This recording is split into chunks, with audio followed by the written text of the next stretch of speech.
قائد اعظم محمد علی جناح اور ان کی شریک حیات رتی بائی کی جوڑی کو ہنسوں کا جوڑا کہا جاتا تھا۔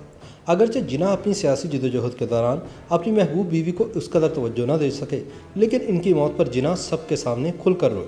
قائد اعظم محمد علی جناح برصغیر کے نامور وکیل اور سیاسی رہنما تھے۔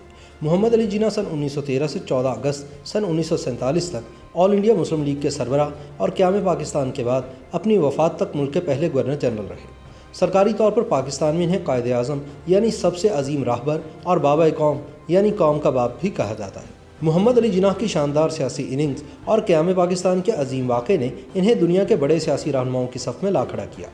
تاہم ان کی ذاتی زندگی شدید کرب اور اتار چڑھاؤ کا شکار رہی۔ جناح کی پہلی شادی ان کے والدین کی مرضی سے ہوئی تھی، لیکن شادی کے چند مہینوں بعد ہی ان کی اہلیہ وفات پا گئی، جس کے بعد جناح کی محبت کی شادی بھی ان کی سیاسی مصروفیات اور سسرال سے تنازع کی نظر ہو گئی۔ سکینہ عرف ایمی بائی محمد علی جناح کی چچا زاد اور ان کی پہلی بیوی تھی۔ ایمی بائی اور محمد علی جناح کی شادی فروری سن 1892 میں ہوئی۔ اس وقت ایمی کی عمر صرف 14 برس جبکہ جناح کی عمر 16 سال تھی۔ یہ شادی انتہائی سادگی سے انجام پائی۔ پہلے نکاح پڑھایا گیا اور پھر عام رسومات میں رخصتی ہوئی۔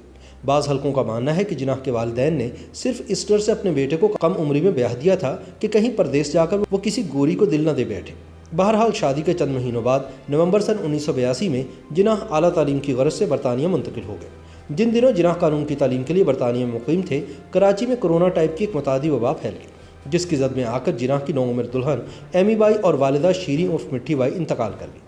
ایمی بائی سے جناح کی کوئی اولاد نہ تھی۔ یہ شاید ایمی بائی کی موت کا صدمہ ہی تھا کہ محمد علی جناح 25 برس تک دوبارہ شادی کرنے پر مائل نہ ہوئے۔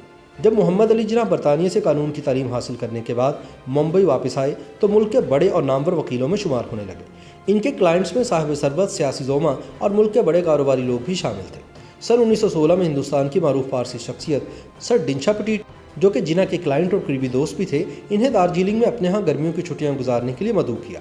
ڈنشا پٹیٹ ڈنشا مانگچی پٹیٹ کے بیٹے تھے، جنہوں نے برصغیر میں پہلی کاٹن ملز کی بنیاد رکھی تھی۔ پٹیٹ خاندان کپڑے کی صنعت میں بہت بڑا نام تھا اور ان کا شمار ممبئی کے امیر ترین گھرانوں میں ہوتا تھا۔ انہی دنوں 39 سالہ جناح اور ڈنشا پٹیٹ کی اکلوتی صاحبزادی 16 سالہ رتی بائی میں قربتیں اس قدر بڑھی کہ دونوں نے شادی کا فیصلہ کر لیا۔ محمد علی جناح نے باتوں ہی باتوں میں سر ڈنشا پٹیٹ سے بین المذاہب شادیوں کے بارے میں ان کی رائے پوچھی تو مسٹر ڈنشا نے اس عمل کو انتہائی مستحسن اور معاشرتی ہم آہنگی کے لیے انتہائی ضروری قرار دیا۔ جناح کو ڈنشا کے مثبت خیالات سے حوصلہ ملا اور انہوں نے ایک مشترکہ دوست کے ذریعے رتی بائی کا رشتہ مانگ لیا۔ ڈنشا پٹیٹ یہ سن کر آگ بگولا ہو گئے اور کسی بھی صورت اس شادی کی اجازت دینے سے واضح انکار کر دیا، بلکہ رتی پر جناح سے ملنے جلنے پر بھی پابندی لگا دی۔ دوسری طرف رتی فوری طور پر جناح سے شادی کرنا چاہتی تھی، لیکن محمد علی جناح نے انہیں 18 سال کی عمر تک پہنچنے کے بعد ہی نکاح کی حامی بھری۔ بہرحال رتی کی 18ویں سالگرہ کے 2 ماہ بعد ایک مختصر تقریب میں دونوں کی شادی ہو گئی۔ اس شادی سے قبل رتن بائی نے اسلام قبول کیا اور اس کا نام تبدیل کر کے مریم جناح رکھا گیا۔ تاہم شادی کے بعد بھی انہوں نے خود کو رتی یا رتن ہی کہلوایا۔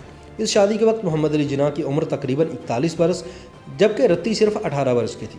اگرچہ رتی کے پارسی والدین اس شادی سے قطعاً خوش نہ تھے، تاہم جناح اور رتی کی جوڑی کو ہنسوں کا جوڑا کہا جاتا تھا۔